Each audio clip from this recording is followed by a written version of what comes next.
Editing is different than writing. One of the most important things, I'm sure you've heard this many times, that you can teach a writer of any age is not to edit and write at the same time. Not to write a sentence and cross it out, right?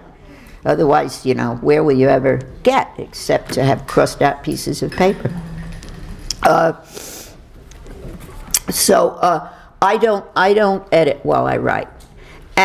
But illustrating is a wholly different process, because even a 48 page children's picture book, even 160 page chapter book or children's novel does take you quite a while to write. And like my book Scooter, I don't know, this one, which is my longest book, this used to have a different cover. The hardcover was black and white. This never did have a truly successful cover. Luckily, I did the cover in the new book before I finished the book, so I had much more fresh involvement with it. This cover came about by a lot of committee planning at the editors and all, but children seem to prefer this cover to the original cover, actually.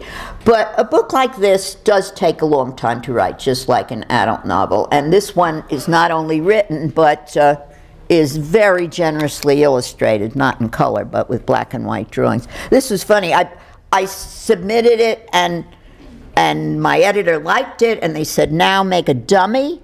That's what you do first. After you present a manuscript, you make a little fake book called a dummy. Exactly right number of pages, exact right size. They do the text out in letter, you know, in the kind of lettering it's going to be and all, and you paste that in, or they do it for you on the computer, and then you do your illustrations so you can balance where they're going to go and what goes with what text and how it's all going to fit. So you don't come to the last page and have 5 pages more of stuff to do, right?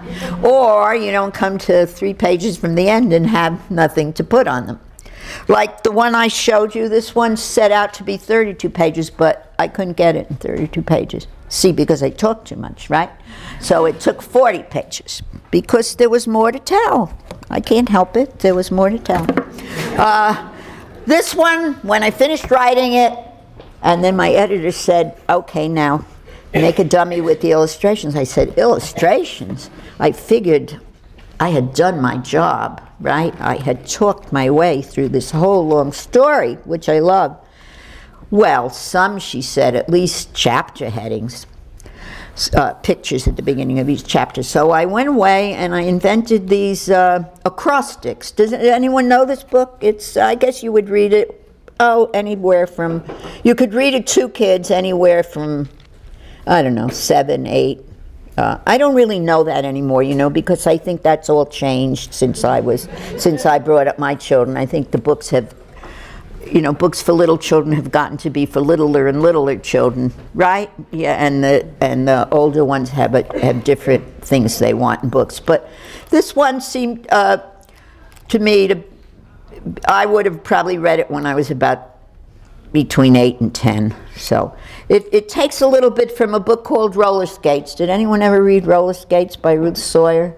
It was a Newbery winner in about 1940 something, and I loved it. I loved roller skates. If I were let to, I would have lived in my roller skates. That would be a nice image, getting into your bed with your roller skates on. But I changed it into a scooter when my grandchildren got a scooter. This was before the little scooters were invented. And then I got my grandson, the scooter was a little too big for him, so I got him to camp it in my studio so that I could draw it. And I began to do these acrostics as headings for the chapters, just to give you an idea. This is the beginning. Scooter, can't you open the door? Open the front door. Take Alana out. Alana's the main character. Ride and ride. And that goes with the letters of Scooter. And that's all throughout the chapter headings. But then I went on to make drawings and drawings and drawings. I had studied Japanese calligraphy. I didn't learn Japanese, but I learned how to use the brush and make ink and all. So I used that technique because a book this size is not going to have colored illustrations. And I came back with piles of pictures.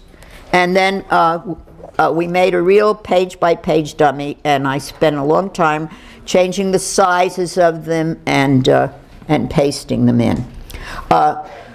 So this book took a long time, both for the illustrations and the writing.